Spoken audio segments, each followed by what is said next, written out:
Okay, guys, so we are continuing our OET lesson. So yesterday हमने कल बात की थी कि there are 4 components which are actually assessed in this particular language test.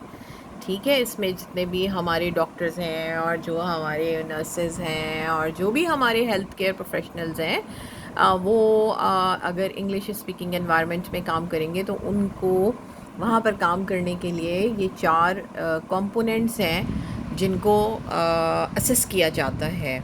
ठीक है, अच्छा, इसमें सबसे पहले आती है हम लिसनिंग। कल मैंने आपको बताया था कि 4 कंपोनेंट्स हैं, लिसनिंग है, स्पीकिंग है, रीडिंग है, राइटिंग है।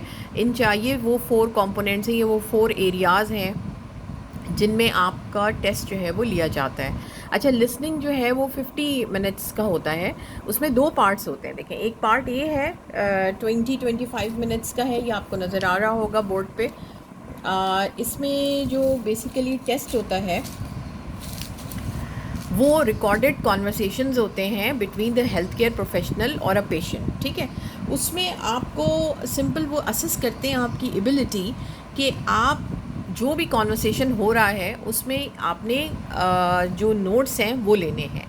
ठीक है, आपने नोट टेकिंग एक एक्टिविटी है जिसमें आपको ये देखना, वो ये देखते हैं कि आपके अंदर ये कैपेबिलिटी है, can you take the notes quickly. तो ये रिकॉर्डेड कॉन्वर्सेशन होता है जिसमें आपको नोट्स जो है वो बनाने पड़ते हैं। तो पार्ट ए जो है वो 20 to 25 मिनट्स का होता है और उसमें जो है नोट टेकिंग एक्टिविटी होती है और ये होती है बिटवीन हेल्थ केयर प्रोफेशनल और पेशेंट के दरमियान, जो कंसल्टेंट्स जो बात कर रहे होते हैं, जो कंसल्टेशन होती है, सॉरी, वो उसके ऊपर आपको नोट्स बनाने होते हैं। दूसरा पार्ट होता है इसका, पार्ट बी। ये भी 20 to 25 मिनट्स का होता है और इसमें एक शॉर्ट टॉक होती है बेसिकली, जो कि हेल्थ रिलेटेड टॉपिक, कोई भी हेल्थ रिलेटेड टॉपिक हो सकता है। फॉर एग्ज़ाम्पल न्यूट्रिशन का हो सकता है, फॉर एग्ज़ाम्पल किसी डिज़ीज़ के ऊपर जो है कोई भी टॉक हो सकती है।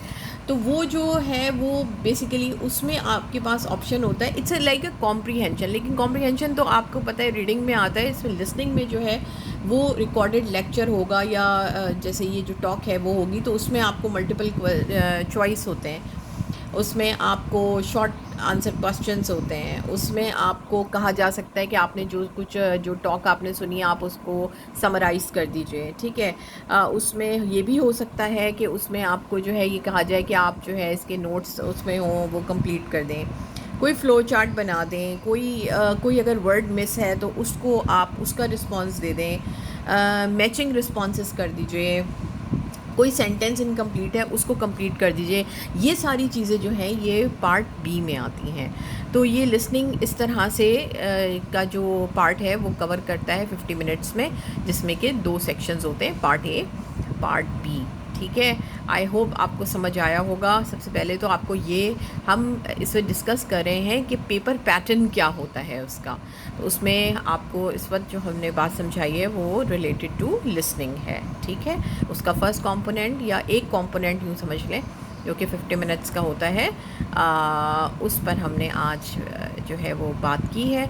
Will discuss later on, it is continued, so will discuss in the next video about speaking.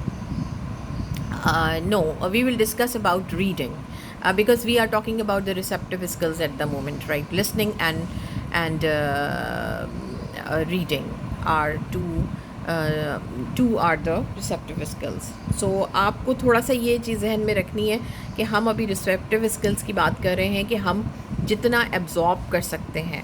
So you need to be a good listener first.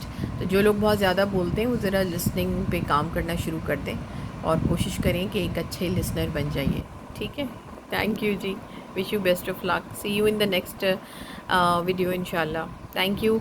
अगर आपने मेरे चैनल को लाइक नहीं किया, सब्सक्राइब नहीं किया और कोई कमेंट नहीं किया है तो कोई अच्छा सा कमेंट कर दीजिए, लाइक कर दीजिए, सब्सक्राइब कर लीजिए और वेट कीजिए दूसरी वीडियो का, नेक्स्ट वीडियो का। Thank you. और इसको कनेक्ट करने के लिए, इस वीडियो को कनेक्ट करने के लिए आप जो प्रीवियस वीडियोज़ हैं वो देख सकते हैं। Thank you.